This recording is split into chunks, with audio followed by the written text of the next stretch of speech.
Aluma Capital, altyd aan die groei. Dis tyd vir ons koerantbesprekings vanoggend hier op die groot ontbyt. Dorien Loubse van Algoa FM sluit by ons aan. Dorien, ek wil net vir jou sê jy lyk super snazzy vanoggend, as ek nou daai Engelse woord sou kan gebruik. Goeiemôre. Dankie, ons het lanklaas gesels, lekker om weer vir jou te sien. Goeiemôre Frans-Johan Peer. Absoluut. Nou ja, kom ons spring sommer weg, Dorien. Madlanga sit voet neer. Lyk my hulle het nou genoeg gehad vir mense wat sê, maar hulle is siek en dan is hulle nie regtig siek nie. Wat gaan aan? Ek weet nie of dit 'n Shaber-Sheikh siekte is wat dalk aansteeklik is, waarvan ons nie weet nie, maar Madlanga, regter Madlanga het nou gesê dat kriminele klagtes gelê moet word teen die sakeman Suleiman Karim. Dit is nou al 4 keer wat hy versuim het om te kom getuig by die Madlanga kommissie.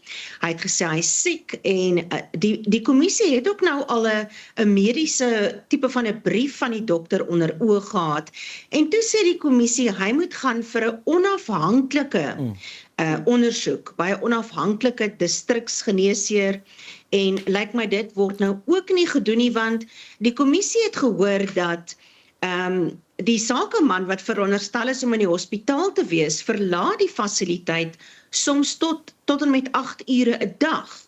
So nou gaan kriminele klagtes teen hom gelê word, want regter Madlanga sê dit kan nie 'n presedent skep waar getuies net besluit ons gaan nie kom getuig nie. Maar interessant, ek het vroeër gehoor soos die Madlanga kommissie, dis nie 'n hof nie. So hulle kan hom nie dwing nie.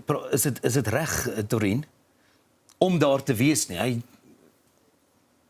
Wel, as jy kyk na toe ons die staatskapings ondersoek gehad het, is dit ook nie maar hoekom oud-president Jacob Zuma in die tronk beland het nie, omdat hy versuim het om te verskyn nie, of om te getuig nie. So daar is redelike wetlike implikasies wat hierop wat hulle moet doen. Ja, as 'n mens sonder rede wegbly, dan kan jy strafregtelik vervolg word. So hierdie besigheidsman het homself nou, meneer Karim het homself nou oopgemaak. Mense sit en wonder, dis nie die enigste geval nie. Daar is ander gevalle ook wat mense sê, ja, maar ek kan nie opdaag nie. Ek wonder of hulle ook vervolg sal word.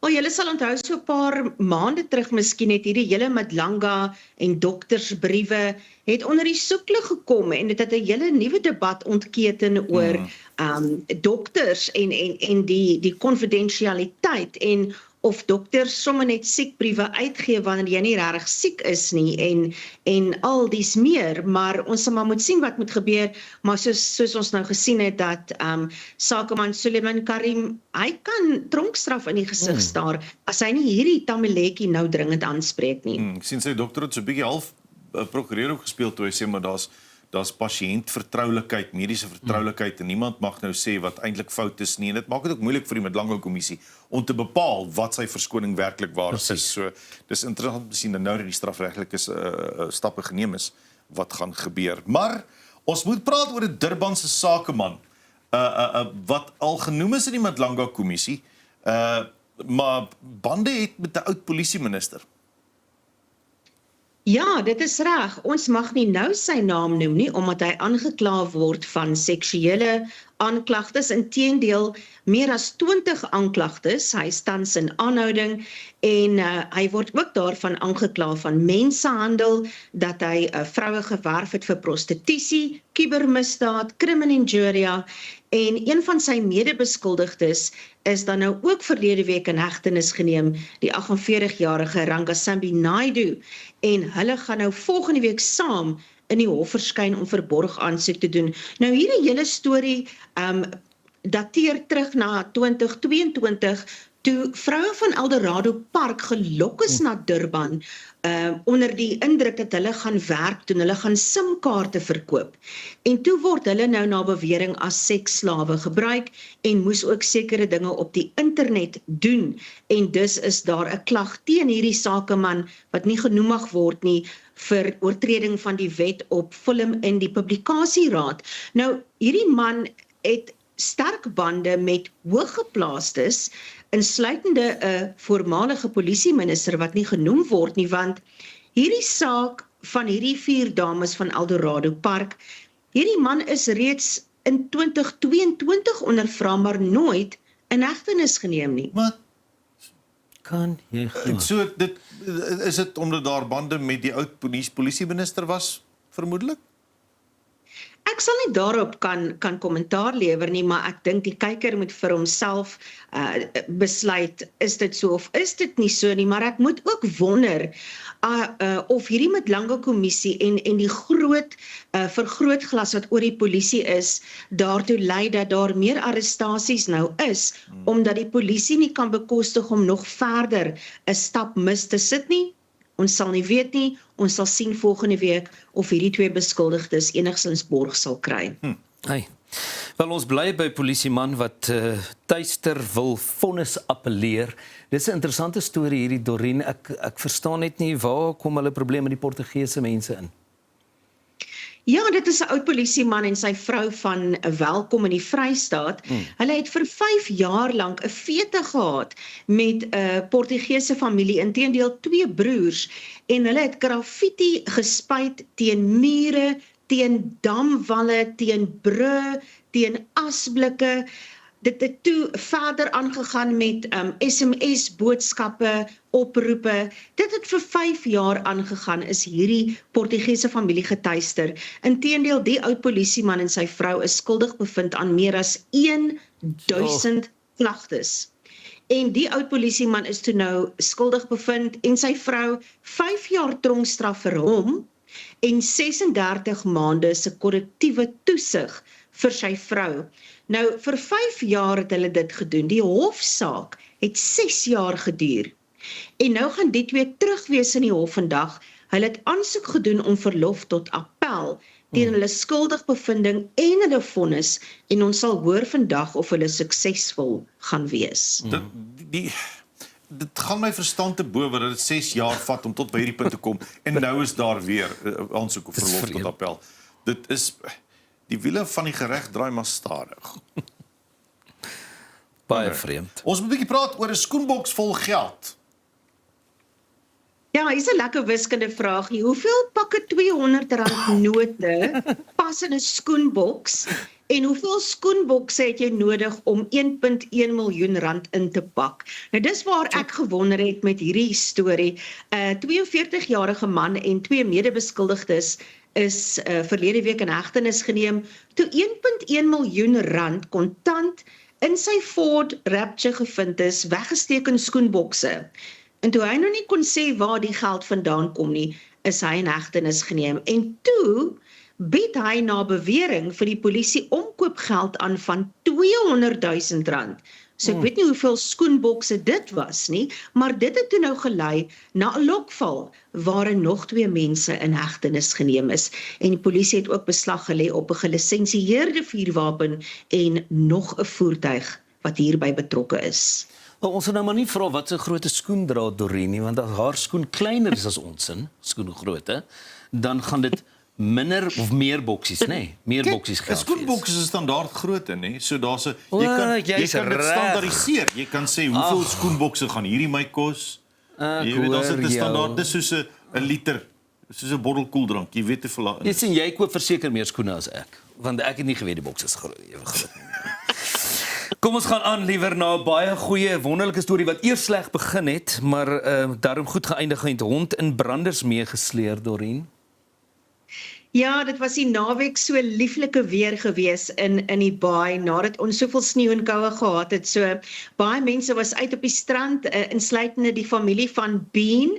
Dis nou die hondjie wat jy op die skerm sien. Hy was so opgewonde, hy het homself van sy halsband af losgewikkel. Hy's in die branders in en daar sit hy nou meegesleer, byna 200 meter in die water in, en so is 'n hele reddingsspan op bystand met die Nasionale Seereddingsinstituut en hulle het hom gaan kry en hom teruggebring en hy's veilig en al wat hy toe nou maar net gesoek het is 'n bietjie liefde en aandag en hy is weer met sy familie herenig en die enigste rede hoekom ek hierdie storie wou deel is maar net vir daai ou fotootjie. Kyk daai gesiggie. Ag Tannie. En dit is vir my ongelooflik dat daar soveel mense in soveel instansies en iemand het met 'n bord uitgeperrel na hom toe en die Seereddingsinstituut was daar en dit was 'n groot poging. Die dierebeskermingsvereniging is ook ingeroep om te kom help. Dit is my so mooi dat daar soveel mense bymekaar gekom het om 'n hond te red. Dan begin dit mense weer bietjie hoop, nee.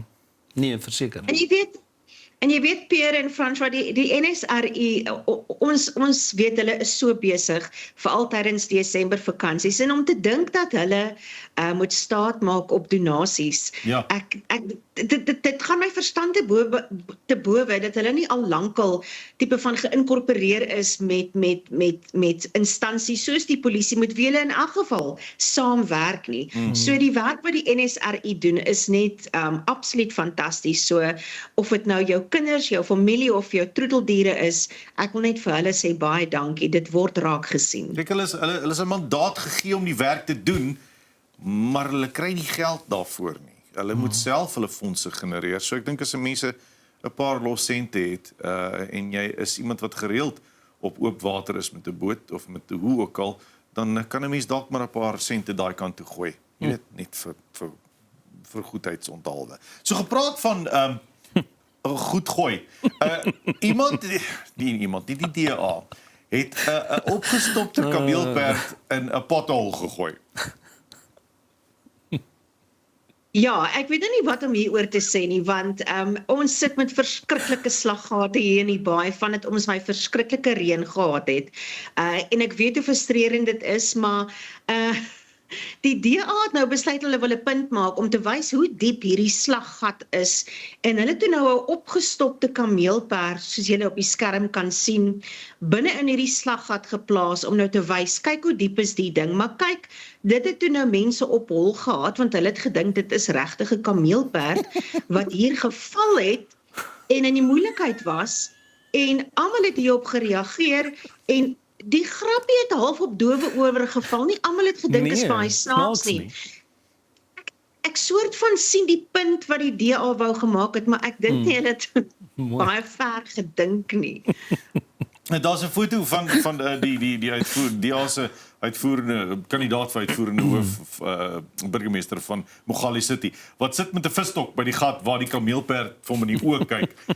Dit is baie entertaining, die foto's, maar die probleem is wat welsinsorganisasies, dierewelsinsorganisasies daarmee het, is dat daar een reddingsorganisasie is wat besig was om iemand te help met 'n redding in Midrand, en toe kry hulle nuus van hierdie oënskynlike kameelperd wat in 'n gat geval het. En toe los hulle die redding waarmee hulle betrokke is, en hulle jaag na die opgestopte kameelperd toe op pad, so dood hulle toe nou die nuus gekry, moenie worry nie. Relax, dis eintlik toe nou maar net 'n opgestopte kameelperd. Nou is 'n klomp dierereddingsinstansies die josie in, want hulle sê dis eerstens voel hulle nie gemaklik by die feit dat 'n opgestopte dier vir publisiteit gebruik word nie. En tweedens sê hulle ander mense wat hulp nodig gehad het, kon dit nie kry nie. Wel, ek hoop twee dinge gebeur hierso. Eerstens, dat daar nie 'n kameelperd, 'n regte een in daai gat val nie. En tweedens dat daai gat nou reggemaak gaan word. So kom ons hoop iets goeds kom hieruit. Absoluut. Ons bly by diere wat ons vermaak. As die hond het gesorg vir opwinding in die see, die kameelperd het gesorg vir opwinding in die gat, en nou is dit die krab wat sorg vir opwinding van waar of al tot waar ook al. Vertel vir ons, Dorien. Ja, ek wou die maandag net 'n bietjie ligte nuus sê. Ek is so moeg vir al die moeilike swaar nuus. Hierdie is nou wat hulle noem 'n hermietkrab, maar ek hou sommer van die woord wegkruipkrab. So dis 'n familie wat hier kom vakansie hou het in die Oos-Kaap, net buite Oos-London, het hulle nou maar gedoen wat die Gautengers doen en skulpies opgetel daar by Kids Beach. En toe hulle nou in Gauteng aankom, toe kom hulle agter maar hier's nog iemand wat lewe hier binne, en hulle noem toe nou hierdie wegkruipkrab Shalvis Presley. En hulle nader toe die DBV en sê, help ons asseblief. Hierdie krab is heeltemal ver van die see af, van sy familie af, en kom ons maak 'n plan. En Airlink het aan boord gekom, en so het hulle 'n pakkie gemaak, en die ding in 'n veilige bekertjie geplaas, en so is hy op 'n gratis vlug, moet ek sê, al die pad terug, Gompo City toe, en hy is toe nou veilig teruggeplaas daar op Kids Beach. Ek weet nie of hy sy familie gevind het nie, maar sjoe, dit was 'n groot aankoms daar so. Ja, Shelvis Presley is terug by die huis. Shelvis Presley, dis die heel mooiste naam. En wat 'n merkwaardige reis. Ek dink onmiddellik aan Nemo. Ja. Nee. Ek dink die ou skulpie, jou kluisenaarskrappie wat Gauteng toe gaan. Ja. Hier's 'n kinderboek, hier's 'n movie wat wag op en dan die dierebeskermingsvereniging wat hulle sê die mense het gesê dadelik gebel en sê hoorie, hier's 'n krappie en die skulpie. Toe hulle eers moes uitfigure, weet hoe hou jy die krappie nou lewendig? Presies, van die soutwater is ons nou nie daar nie. Ja, en dit was 'n hulle spesialis gebel, spesiaal in planne gemaak en toe vlieg hy nou nog voor. Ek wonder of hy besigheidsklas. Ja, wel sy huisie was op sy rug, so hy het die bagasie in hoef te boek nie. So verstaan jy. Ek hoop nou net nie hierdie mense wat gejaag het na die kameelperd toe was nou besig met die Shelvis. Ja, Shelvis. Dit kan wees. Ag my moeder, dis 'n baie oulike storie Dorien, baie dankie daarvoor. Ten minste is ons almal met 'n glimlag op hierdie maandag reg vir die week. Dan sê dit dan Dorien Loubser van Algoa FM met ons koerantbespreking vanoggend. Dorien, jy het 'n mooi dag hê daar in die baai, hoor. Ek dink sy's klaar weg. Bly geskakel vir nog ontbyt. Aluma Capital, altyd aan die groei.